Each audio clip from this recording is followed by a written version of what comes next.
l'histoire du futur. C'est le livre que j'ai aujourd'hui entre les mains, que j'ai acheté il y a à peine une heure. C'est le deuxième tome de Sapiens. Le premier c'était Sapiens et le deuxième c'est Homo Deus. Donc je vais lire un peu de ce livre. Si jamais ça t'a plu, il y a le lien du livre dans la description pour que tu puisses le commander. J'ai choisi ce livre parce que il est extrêmement intéressant. Enfin, en tout cas, le premier était extrêmement intéressant. Et du coup, le deuxième, j'espère que il est autant. Il n'y a pas d'image dans cette vidéo. Enfin, voilà, j'ai pas filmé parce que je me suis dit que ça servait à rien, que je voulais faire quelque chose de rapide. Je voulais juste lire. Voilà. Profite bien de ce moment. J'espère que je vais te relaxer. Je commence. 1.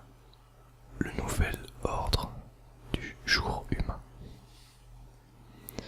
À l'aube du 3e millénaire, l'humanité se réveille et s'étire.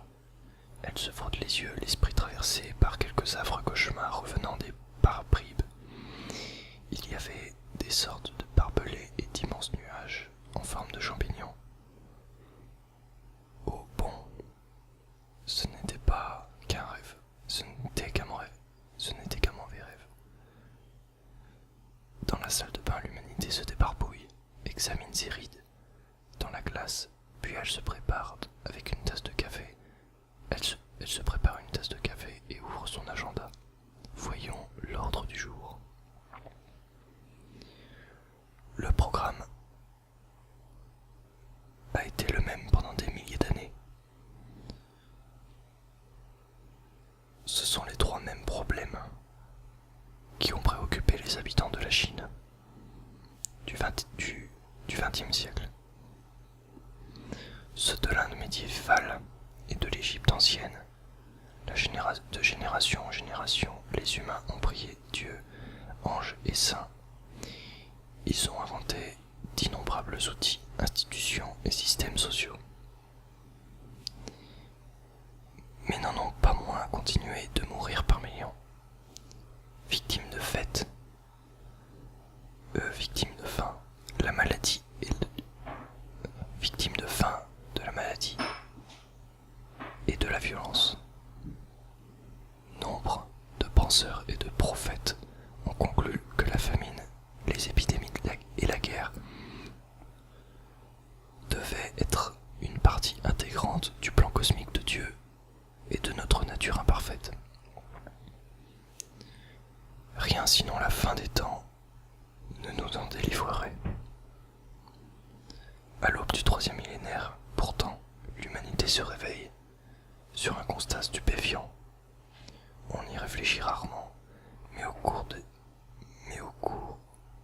de toutes ces dernières décennies, nous avons réussi à maîtriser la famine, les épidémies et la guerre. Bien entendu, ces problèmes n'ont jamais été totalement résolus, mais les forces incompréhensibles et indomptables de la nature sont devenues des défis qu'il est possible de relever. Nul besoin de prier un dieu, un saint ou un ange pour vous en préserver. Nous savons fort bien comment empêcher famine, épidémie et guerre, et la plupart du temps nous y parvenons. Certes, il y a toujours des échecs notables. Face à eux, cependant, nous ne nous contentons plus de hausser les épaules en disant « bon, c'est comme ça dans notre monde imparfait » ou « que la volonté de Dieu soit faite ». Quand la famine, l'épidémie ou la guerre échappe à tout contrôle, nous avons plutôt le sentiment que quelqu'un a dû foirer, entre guillemets. Nous mettons en place une commission d'enquête honnêtes et nous promettons de faire mieux la prochaine fois. Et ça marche. Des calamités de ce genre surviennent de fait de moins en moins souvent. Pour la première fois de l'histoire, on meurt plus aujourd'hui de manger trop. Non, pour la première fois de l'histoire, on meurt plus aujourd'hui de manger trop que de manger trop peu. On meurt plus de vieillesse que de maladies infectieuses. Et les gens qui se suicident sont plus nombreux que les victimes de tous les soldats, terroristes et criminels réunis. Au début du XXIe siècle, l'être humain moyen risque davantage de mourir d'un excès de McDo que de sécheresse, du virus Ebola ou d'un attentat d'Al-Qaïda. Dès lors, même si l'ordre du jour des présidents, PDG et autres généraux est encore chargé de crise économique et de conflits militaires, a commencé à regarder vers de nouveaux horizons. Si la famine, les épidémies et la guerre sont bel et bien en passe d'être maîtrisées, par quoi vont-elles être remplacées? Au premier rang des priorités humaines, tels des pompiers dans un monde sans feu, l'espèce humaine du XXIe siècle doit pour la toute première fois se poser une question: qu'allons-nous faire de nous? Dans un monde sain, prospère et harmonieux, quel va être l'objet de notre intention et de notre ingéniosité? Cette question devient doublement urgente, compte tenu des pouvoirs immenses que nous confèrent désormais la biotechnologie et la technologie de l'informatique, de l'information. Qu'allons-nous faire de ce pouvoir? Avant de répondre à cette question, il nous faut dire quelques mots de plus sur la famine, les épidémies et la guerre. L'idée qu'elles soient sous contrôle paraîtra à certains exagérée, pour le moins naïve, voire obscène. Qu'en est-il des milliards de gens qui survivent péniblement avec moins de $2 par jour? Qu'en est-il du sida qui continue de ravager l'Afrique? Des guerres qui font rage en Syrie et en Irak. Pour traiter ces sujets, commençons par examiner de plus près le monde du début du XXIe siècle avant d'explorer ce qui attend l'humanité dans les prochaines décennies.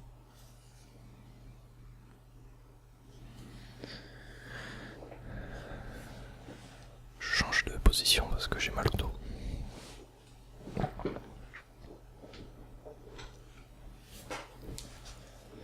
Le seuil de la pauvreté biologique. Commençons par la famine, qui des millénaires durant a été le pire ennemi de l'humanité. Il y a encore peu de temps, la plupart des êtres humains vivaient à la lisière du seuil de pauvreté biologique, en deçà duquel on succombe à la malnutrition et à la faim. Une petite erreur, ou un peu de déveine, et une famille ou un village entier pouvait être condamné à mort. Que de fortes pluies détruisent votre récolte de blé, ou que des voleurs emportent votre troupeau de chèvres, et vous risquiez de mourir de faim. Au niveau collectif, la malchance ou la bêtise se soldait par des famines massives, quand une période de sécheresse frappait l'Égypte ancienne ou l'Inde médiévale. Il n'était pas rare de voir mourir 5 à 10% de la population. Les provisions se raréfiaient. Les moyens de transport étaient trop lents et onéreux pour apporter suffisamment de vivres, et les États étaient trop faibles pour rattraper le coup.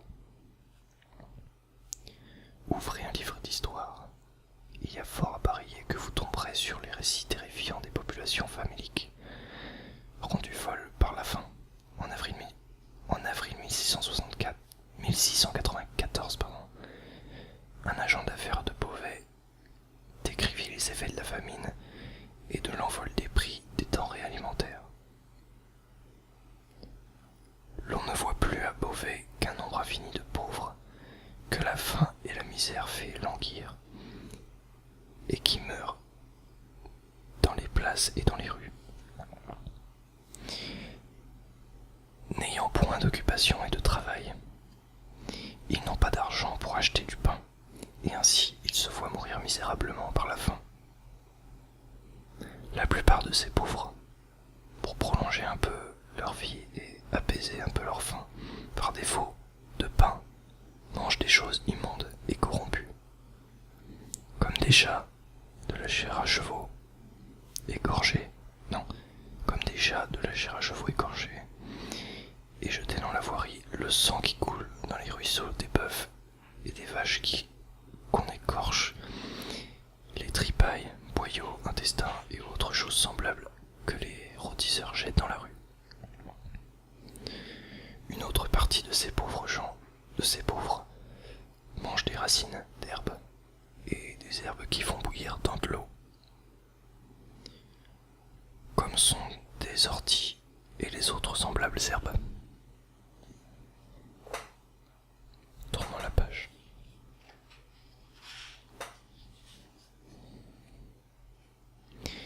Des scènes semblables se déroulaient dans la France entière. Le mauvais temps avait ruiné les récoltes à travers tout le royaume au cours des 2 années précédentes, si bien qu'au printemps 1694, les greniers étaient complètement vides. Les riches demandaient des prix exorbitants pour les vivres qu'ils parvenaient à garder à côté, et des pauvres mouraient en masse. Autour des 2,8 millions de Français, 15% de la population devait mourir de faim entre 1692 et 1694. Tandis que le roi Soleil, Louis XIV, batifolait à Versailles avec ses maîtresses, l'année suivante, en 1695, la famine frappa l'Estonie durant 1/5 de la population. En 1696, ce fut le tour de la Finlande qui perdit entre le quart et le tiers de ses habitants. L'Écosse souffrit d'une grave famine entre 1695 et 1698. Certaines régions perdant jusqu'à 20% de leurs habitants. La plupart de mes lecteurs savent probablement que ce qu'on ressent quand l'on saute un repas ou que l'on jeûne à l'occasion d'une fête religieuse ou que l'on se contente de quelques jours de boire des jus de légumes dans le cadre d'un nouveau régime miracle. Mais que ressent-on quand on n'a pas mangé pendant plusieurs jours d'affilée et que l'on ne sait où l'on pourrait bien dénicher quelque chose à se mettre sous la dent? La plupart des gens de nos jours n'ont jamais enduré ce supplice. Nos ancêtres, hélas, ne l'ont pas bien connu, ne l'ont que trop bien connu. Quand ils imploraient Dieu, délivre-nous de la famine, c'est cela qu'ils avaient à l'esprit.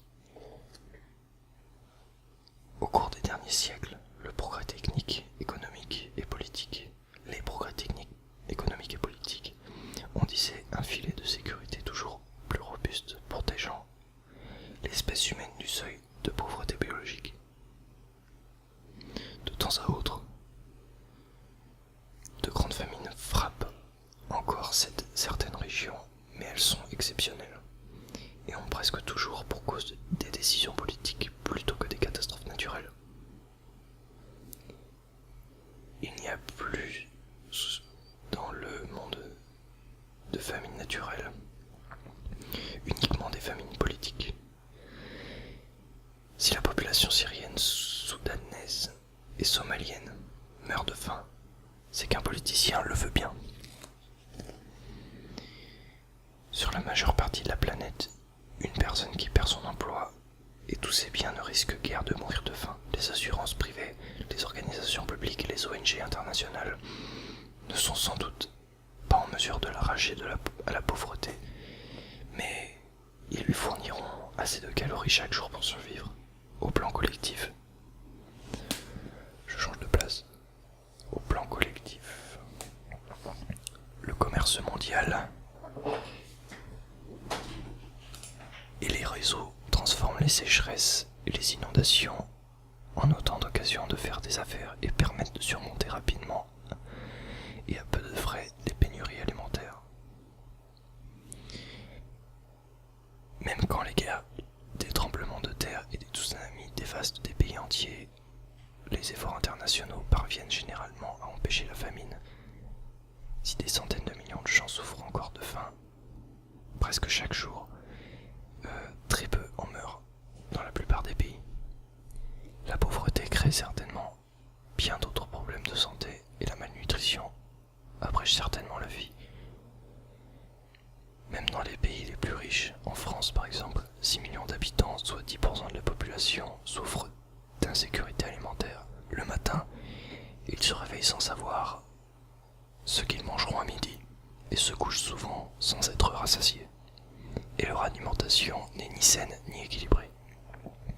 Amidon, sucre et sel en excès, protéines et vitamines insuffisantes.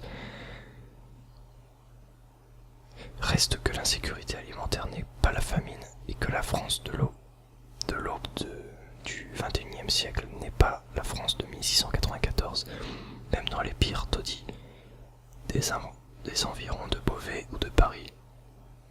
On ne meurt pas de faim, parce qu'on est resté plusieurs semaines sans manger.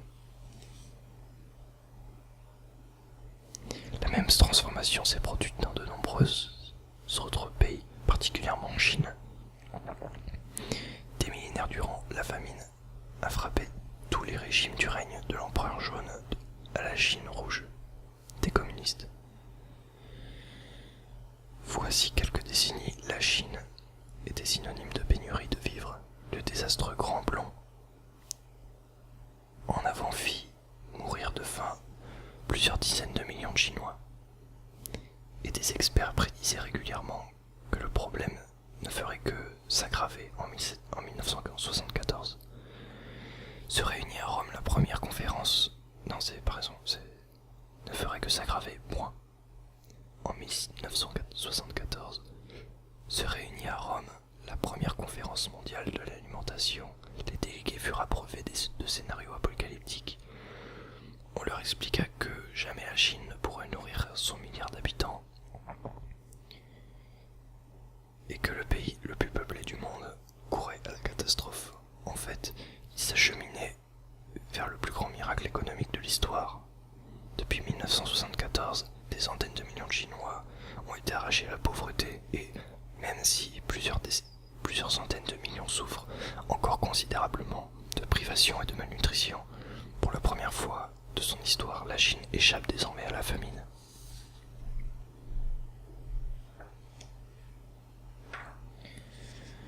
Alors je lis encore une page et après j'arrête.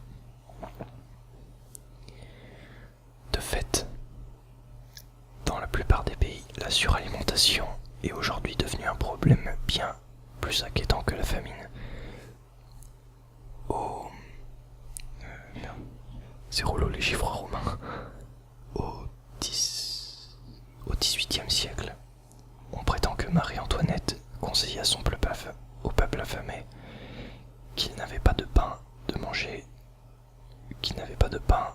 de la brioche. S'ils n'avaient pas de pain de manger de la brioche, ouais, en fait, s'ils n'avaient pas de pain, il fallait qu'ils mangent de la brioche. C'était le conseil de Marie-Antoinette.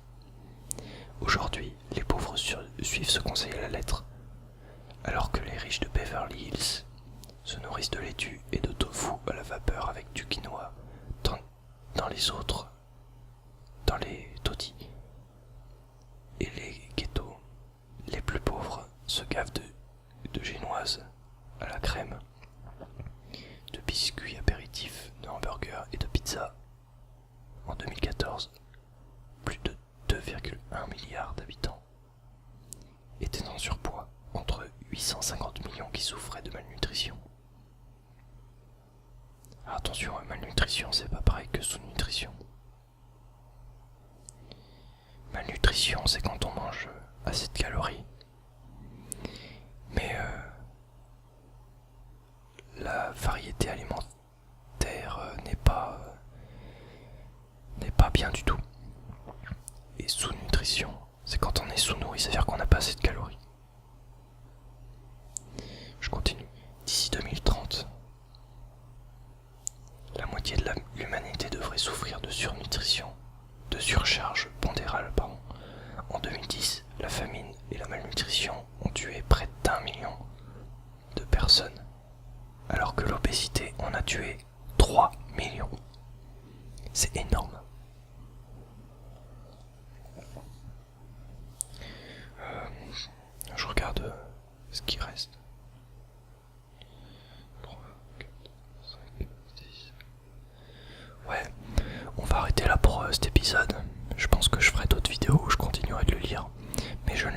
pas jusqu'à la fin. Donc si jamais tu veux le livre entier, bah tu peux l'acheter sur Amazon. J'ai mis un lien affilié dans la description. Tu paieras pas plus cher en cliquant sur mon lien, mais ça va me permettre de toucher 50 centimes à chaque fois que tu achèteras ce livre. Donc si tu veux l'acheter, franchement, le premier tome, c'était, sans mentir, dans mon top 3 des meilleurs livres que j'ai lus. Et j'en ai lu pas mal des livres. C'est super intéressant et c'est un point de vue super intéressant sur l'humanité. Donc voilà, je te mettrai un lien pour Sapiens, donc le premier tome, et un lien pour Homo Deus, qui est le deuxième tome. Comme ça, t'es servi. Voilà, moi j'ai fini pour aujourd'hui. J'insiste vraiment sur le fait que si jamais tu veux acheter ce livre, je te conseille vraiment de passer par mon lien. Mais j'imagine que tu es peut-être déjà endormi. La vidéo n'est pas finie, je vais te dire quelque chose avant que tu partes. J'aimerais que tu mettes au moins un pouce bleu en bas de la vidéo pour si jamais t'as aimé la vidéo et que t'aimerais que ma chaîne monte en puissance dans le YouTube Game, si tu vois ce que je veux dire. Parce que YouTube c'est comme ça que ça marche. Le référencement, c'est avec un pouce bleu que ça se passe. Un commentaire, un abonnement, enfin tu vois ce que je veux dire quoi. Donc voilà. J'espère que t'as kiffé. Si c'est le cas, dis-le moi dans les commentaires. Et si tu veux voir la suite aussi, dis-le moi.